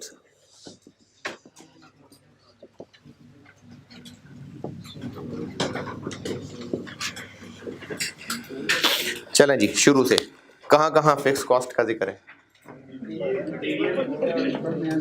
material fix cost मैंने कहा है, फिक्स ओवरहेड्स। तो 3.5 रुपये लिख दूं यहाँ? नहीं, इस 3.5 रुपये की शान में एक जुमला लिखा हुआ है कि ये 3.5 हमने निकाला कैसे था। उन्होंने कहा कि हमने इनको गुड्स यूनिट्स प्रोड्यूस से डिवाइड करके निकाला था। तो टोटल तक कैसे पहुंचे? मल्टीप्लाई कर लें। 3.5 निकाला गया था 175 से डिवाइड करके, तो मल्टीप्लाई कर ले, वापस पहुंच जाएंगे 612500। एडमिन एक्सपेंसेस ये फिक्स्ड ही होते हैं अनलेस कुछ और ना कहा हो। 101,400। सेलिंग एक्सपेंसेस क्या तो है? हम लोग फिक्स कॉस्ट निकाल रहे हैं ना अभी। तो सेलिंग एक्सपेंसेस फिक्स नहीं हो सकते? हो सकते हैं। वेरिएबल भी हो सकते हैं, वेरिएबल भी हो सकते हैं। पॉइंट नंबर 3 में क्या लिखा हुआ कि पिछले महीने से कंपेयर करें तो डिक्रीज कर गए, तो वेरिएबल भी हैं तो डिक्रीज किए हैं ना। इस चैप्टर में हमें फिक्स्ड और वेरिएबल कॉस्ट्स की शदीद जरूरत पड़ेगी, क्योंकि सीवीपी में यही दोनों बहुत इंपॉर्टेंट चीजें हैं। तो बाकी चैप्टर्स में शायद उतना ना सही, लेकिन इस चैप्टर में हाई लो मेथड की जरूरत पड़ेगी, क्योंकि हमें फिक्स्ड और वेरिएबल दोनों अलग अलग चाहिए हुआ करेंगे। अब जैसे इस सवाल में सेलिंग एक्सपेंसेस टोटल दिए हुए हैं, लेकिन फिर जनवरी का डाटा क्यों दिया? ताकि हम हाई लो मेथड लगा सकें। फिक्स्ड और वेरिएबल खर्चे हमें इस टॉपिक में लाजमी चाहिए होंगे अलग। सीवीपी तो रिलेट ही इन दोनों से कर रहा है। तो अगर सवाल में नहीं है और एक से ज़्यादा एक्टिविटी लेवल्स पे टोटल दिए हुए हैं, तो फिर ये हिंट है ताकि आप हाई लो मेथड लगाएं। तो सेलिंग एक्सपेंसेस के लिए हाई लो मेथड लगा लेते हैं।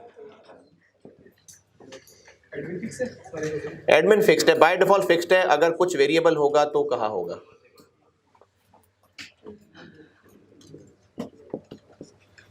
हाई लो मेथड जी, टोटल खर्चा और यूनिट्स। फरवरी में कितना खर्चा? 295। और फरवरी में कितने यूनिट्स? फरवरी में कितने यूनिट्स? हम लोग सेलिंग एक्सपेंसेस पे हाई लो लगा रहे हैं या प्रोडक्शन कॉस्ट पे? सेलिंग एक्सपेंसेस पे। यूनिट्स कौन से लूं? सोल्ड वाले। 175,000 सोल्ड नहीं है, ये तो प्रोड्यूस्ड है।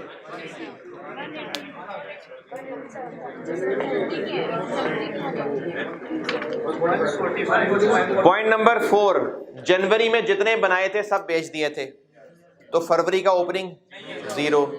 फरवरी में बनाए 175, क्लोजिंग 30, तो बेचे कितने? 145। हम लोग सेलिंग एक्सपेंसेस पे हाई लो लगा रहे हैं ना, हम सेलिंग एक्सपेंसेस पे हाई लो लगा रहे हैं, तो उसके लिए यूनिट्स प्रोड्यूस नहीं सोल्ड इस्तेमाल होंगे। सेलिंग एक्सपेंसेस का ताल्लुक किससे होता है? सेल से ना। तो सेलिंग एक्सपेंसेस के ऊपर हाई लो मेथड लगाना है, तो यूनिट सोल्ड चाहिए। 175,000 तो सोल्ड नहीं है, वो तो प्रोड्यूस्ड है। जनवरी में जितने बनाए थे वो सब बेच लिए, तो फरवरी का ओपनिंग 0, फरवरी का क्लोजिंग 30, तो फिर फरवरी में इतने बेचे। और है जी क्या क्या डिफेक्टिव यूनिट्स क्या? हाँ, तो इसका यूनिट सोल्ड से क्या ताल्लुक है? प्रोडक्शन मैंने कहाँ लिखी है? नहीं, इससे प्रोडक्शन दी तो ही है 175,000। फिनिश गुड्स प्रोड्यूस्ड है 175,000, टेबल में ही दिए हुए हैं। गुड। और जनवरी में कितने थे? 180। और सेलिंग एक्सपेंसेस फरवरी में जनवरी से 42 कम हो गए, तो जनवरी में कितने थे? 337,000। हाई लो मेथड, डिफरेंस और डिफरेंस 42,000 और 3,500, और डिफरेंस बटा डिफरेंस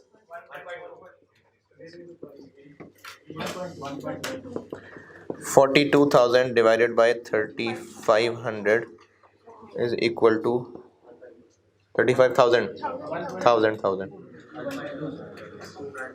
जी 1.2। बल्कि नीचे जगह नजर नहीं आएगा, मैं यहीं ब्रैकेट में करता हूँ। फरवरी की फिगर ले लें बेशक।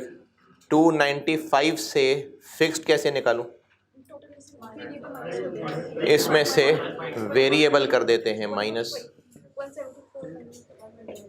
टोटल फरवरी के सेलिंग एक्सपेंसेस, ये फरवरी के वेरिएबल सेलिंग एक्सपेंसेस, तो आंसर क्या आ जाएगा?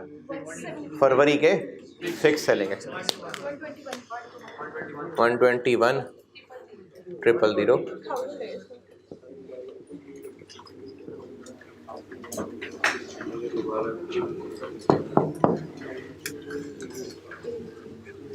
8349।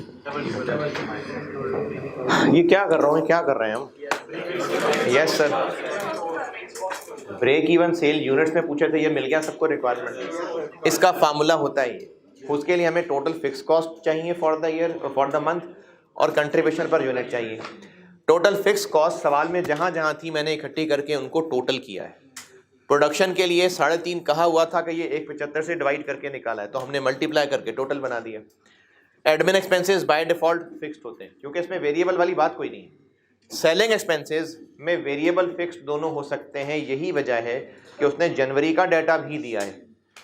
तो जब आपको जनवरी फरवरी का डाटा दिया है, यूनिट्स भी हैं, खर्चे भी हैं, तो हाई लो मेथड होता था एक, उससे हम निकालेंगे variable cost per unit, variable selling cost per unit, और इन दोनों में से किसी भी एक में ये यूज करें तो बाकी फिक्स्ड निकल आएंगे। तो मैंने वही किया है।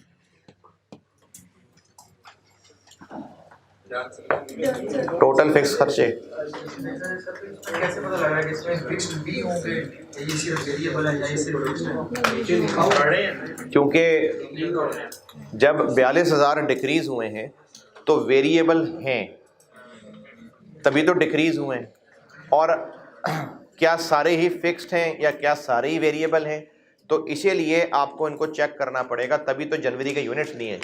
यही बात बता रहा था कि आपको अगर टोटल खर्चे दिए हैं और 2 डिफरेंट एक्टिविटी लेवल्स हैं तो हाई लो लगा के चेक करना पड़ेगा। जी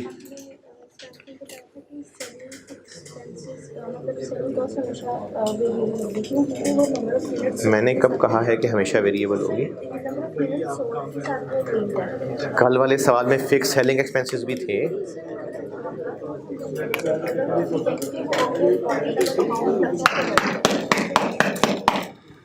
सेलिंग एक्सपेंसेस फिक्स्ड भी हो सकते हैं कि नहीं हो सकते? हो सकते हैं। है selling cost per unit fixed हो सकती है। ये क्या बातें कर रही हैं?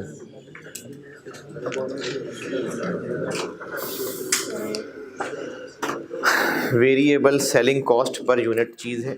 जो वेरिएबल चीज़ होती है वो ओरिजिनली पर यूनिट होती है। तो किसने कहा कि इन टोटल एक्सपेंसेस में सिर्फ वेरिएबल हैं? लेकिन उनमें कुछ फिक्स पोर्शन भी तो होगा ना। 1,21,000 इंटू 1.2 प्लस इंटू 1,80,000, नहीं हाँ 1,80,000 कितना बना?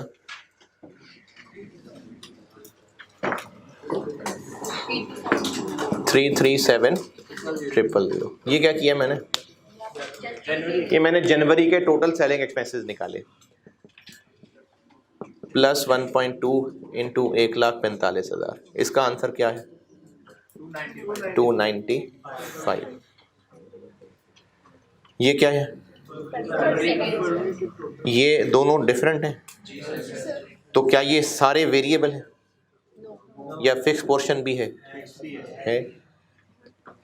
तो फिक्स्ड के होते हुए भी चूंकि वेरिएबल भी था इसलिए दोनों डिफरेंट हैं। हाई लो मेथड में हम यही करते हैं कि 2 डिफरेंट एक्टिविटी लेवल्स के ऊपर टोटल कॉस्ट में डिफरेंस होता है, यकीनन होता है, तभी तो हाई लो मेथड लगता है। लेकिन उसमें कुछ फिक्स कंपोनेंट भी होता है। हमें फिक्स्ड और वेरिएबल एक्सपेंसेस इस चैप्टर में चाहिए होंगे अगर टोटल दिए हैं और डिफरेंट एक्टिविटी लेवल्स पे दिए हैं तो हाई लो मेथड लगाना पड़ेगा। नहीं याद रहेगा, लिखें इस बात को। क्या सर?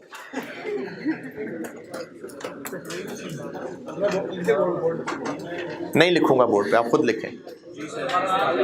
हमें इस चैप्टर के सवालों में वेरिएबल कॉस्ट और फिक्स कॉस्ट चाहिए हैं अलग अलग। क्यों चाहिए? क्योंकि ब्रेक इवन में है ही, सीवीपी में करना ही वेरिएबल फिक्स कॉस्ट चाहिए यहां पर हमें। कंट्रीब्यूशन निकालने के लिए वेरिएबल खर्चे चाहिए, तो हमें चैप्टर में जरूरत है फिक्स्ड और वेरिएबल खर्चों की अलग अलग। तो अगर आपको टोटल दिया हुआ है लेकिन दो डिफरेंट एक्टिविटी लेवल्स पे दिए हैं, तो इसलिए दिए हैं ताकि आप हाइलो मेथड लगाएं और फिक्स्ड और वेरिएबल अलग कर लें। अब अगर आप मेरे अल्फाज याद करने की, कैच करने की कोशिश कर रहे थे कि अल्फाज पकड़ते जाएं और लिखते जाएं, तो कुछ हाथ नहीं आया उन अल्फाज। जिसको जो जैसा समझ आए लिख लें।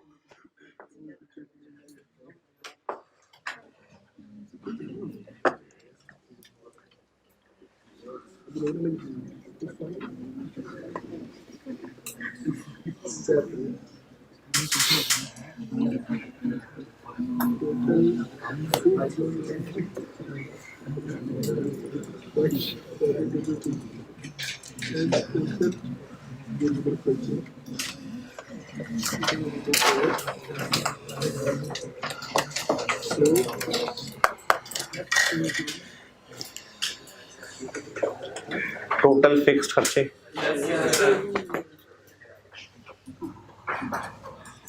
अब क्या करना है? Calculate contribution per unit.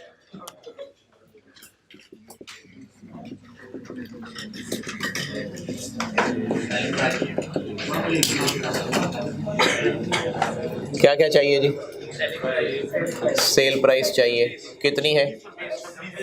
26। Selling expense 1.2।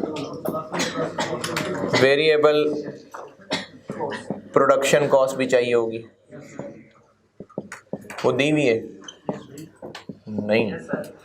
नहीं दी भाई। प्रोसेस कॉस्टिंग का डाटा आ गया, इतना इनपुट है, इतने लॉसेस होंगे, नॉर्मल लॉस की रिकवरी वैल्यू आएगी। देखें, हम इस वक्त प्रोडक्ट का कंट्रीब्यूशन पर यूनिट निकाल रहे हैं। तो जो आपको खर्चे बताए हैं, मटेरियल, लेबर, ओवरहेड्स, ये सब इनपुट्स के खर्चे हैं और लॉसेस भी हैं। तो प्रोडक्ट की पर यूनिट कॉस्ट निकालनी है। Inspection stage, material is added, start of process, तो प्रोसेस कॉस्टिंग आ गई ना। 20% नॉर्मल लॉस है, इसमें से जो भी ज़ाया होगा उसकी रिकवरी वैल्यू भी दे दी।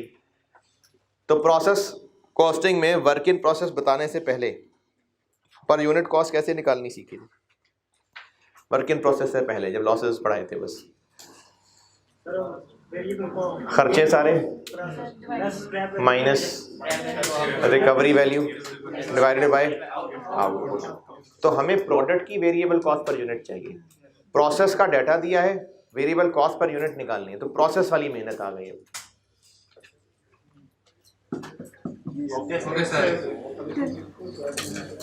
ओके,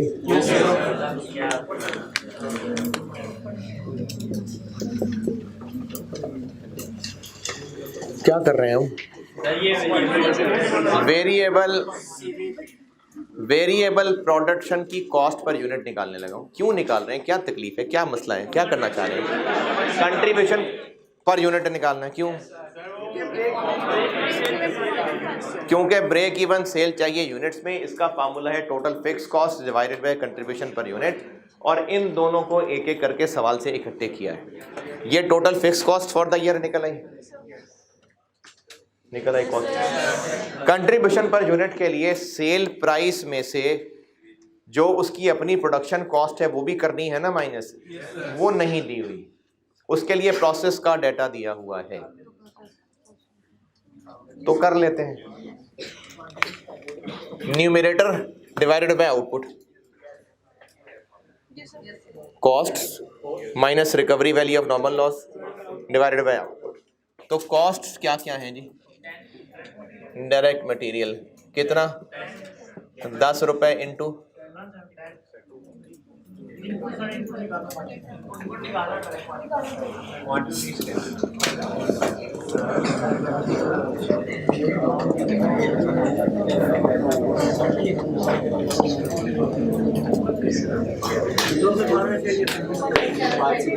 प्रोडक्शन कितनी फरवरी में?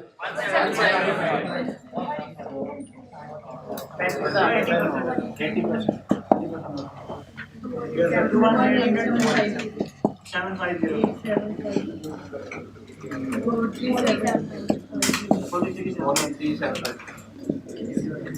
ये इनपुट, इतने यूनिट्स पे काम शुरू होगा। वेरिएंस में भी किया, उसके अलावा कहीं प्रोसेस में भी था कि अगर प्रोडक्ट के यूनिट्स और मटेरियल की क्वांटिटीज़ डिफरेंट हैं तो क्वांटिटी स्केड्यूल किसका बनता है? प्रोडक्ट का। ये मैंने प्रोडक्ट का बनाया। कैसे पता प्रोडक्ट और मटेरियल की क्वांटिटीज़ फ़र्क है? क्योंकि एक यूनिट में 2 किलो मटेरियल लगता है, तो इसलिए क्वांटिटी स्केड्यूल बनेगा प्रोडक्ट के हवाले से। तो ये प्रोडक्ट का मैंने क्वांटिटी स्केड्यूल बनाया। 20% नॉर्मल लॉस है, इसका मतलब इनपुट 218 आ गया। अब जो आपको मटेरियल, बल्कि इसमें लाइनें बचाते हैं, मटेरियल 10, लेबर 2, वेरिएबल 4, कितना 16। बस इसको यूज करते हैं। अब टोटल खर्चा हो गया 16 इंटू 218750।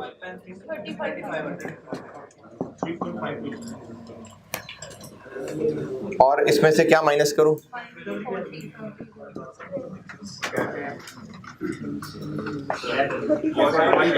स्क्रैप वैल्यू नहीं करनी, माइनस करनी।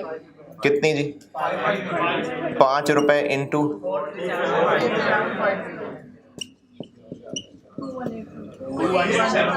21।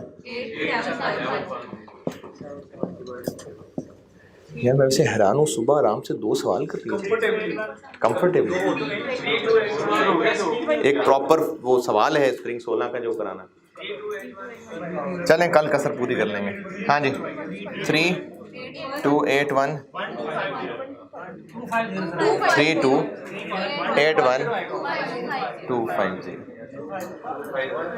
इसके लिए डिनोमिनेटर आउटपुट तो 3281,250 डिवाइडेड बाय 175,000 18.7।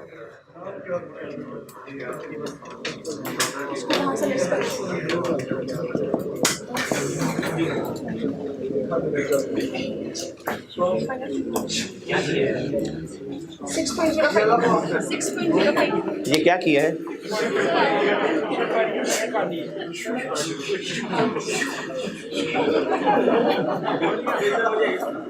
क्या कर रहे हैं हम?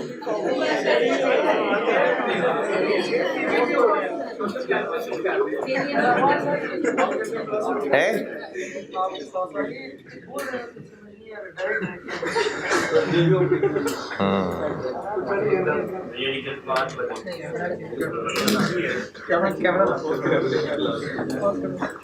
समझाओ क्या हुआ? नहीं बैठे रहो। ब्रेक इवन सेल निकालनी थी हमने यूनिट्स में, तो उसका फॉर्मूला था total fixed over contribution per unit. पहले हमने पूरे क्वेश्चन में से टोटल फिक्स्ड कॉस्ट निकाली है। ठीक है, शाबाश। ठीक है, चलो यहीं रुक जाओ। हाँ भाई, वो दीवार के साथ जैकेट। हाँ जी, टोटल फिक्स्ड कॉस्ट निकाल लिया। अब आगे कंट्रीब्यूशन पर यूनिट चाहिए। ठीक है सर, वो फिर हमने लगा निकाला उसकी सेल प्राइस। ये कहाँ से आई सेल प्राइस? ये मैंने ये अच्छा, ठीक है जी। वो उधर सबसे दीवार के साथ ये ग्रे जैकेट। हाँ जी, ये 18.75 क्या किया?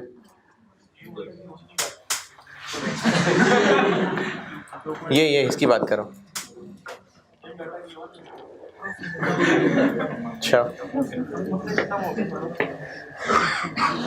यार, मैं अपनी तरफ से ना कॉस्ट ख़त्म करना चाह रहा था।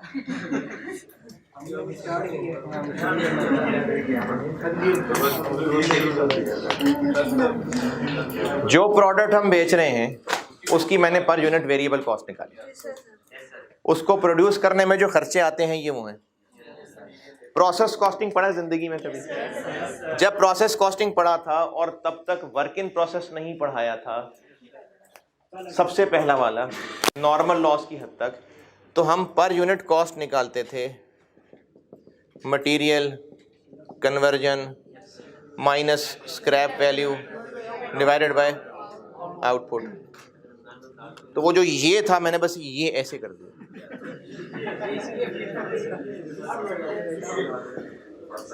जो for the month material labour overhead के खर्चे आए, जो मटेरियल कन्वर्जन के खर्चे आते हैं वो इनपुट पे आते हैं, जब कटा पटा होता है उस पे आते हैं इनपुट पे। तो इनपुट के यूनिट्स निकालने पड़े, वो क्वांटिटी स्केड्यूल से निकले। अब इस क्वांटिटी स्केड्यूल से जो इनपुट निकल आया उस पे हमें ये फिगर अप्लाई करके पता चल गया कि कॉस्ट फॉर द मंथ कितनी हुई है। प्रोसेस कॉस्टिंग में ये 35 लाख दिया होता था, अब हमने खुद इनपुट के यूनिट्स निकाल के 16 से मल्टीप्लाई करके किया। ये मटेरियल कन्वर्जन हो गई। आगे माइनस नॉर्मल लॉस की स्क्रैप वैल्यू, ये माइनस कर दी, डिवाइडेड बाय आउटपुट। तो इसका आंसर निकला 18.75। तो पहले भी यही बताया था।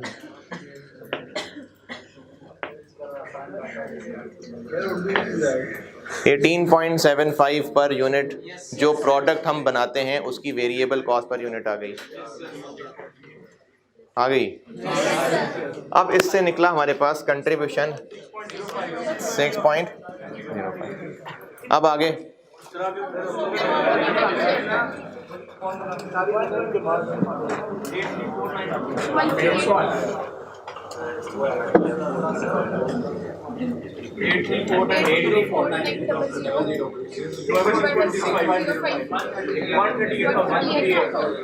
ये रुपीस हैं।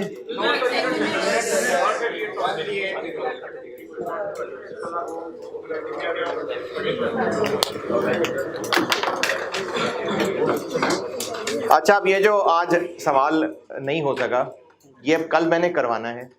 2:30 बजे आप लोग, ये जो जुम्मा पढ़ने के बाद इधर उधर रोटी शोटी खाने चले जाते हैं, जिन्होंने आना है 2:30 बजे पहुँचें और 2:30 बजे मैंने पढ़ाना शुरू कर देना। ये सवाल मैंने कल कराना है, कल वाला तो पढ़ाना ही पढ़ाना है, जो और कराना था आज नहीं, होमवर्क नहीं, खुद कराना है वो। क्या जी? अब सुबह इससे ज्यादा पढ़ लिया है, पता नहीं यार, कल अगर ऐसी हरकतें हुई तो फिर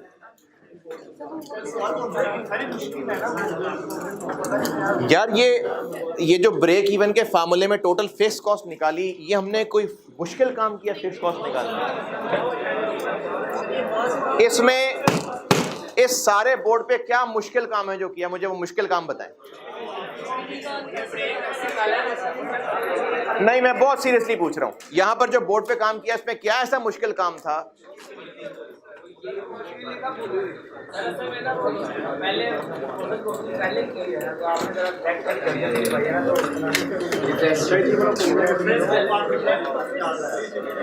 हाँ भाई, क्या मुश्किल काम था? क्या?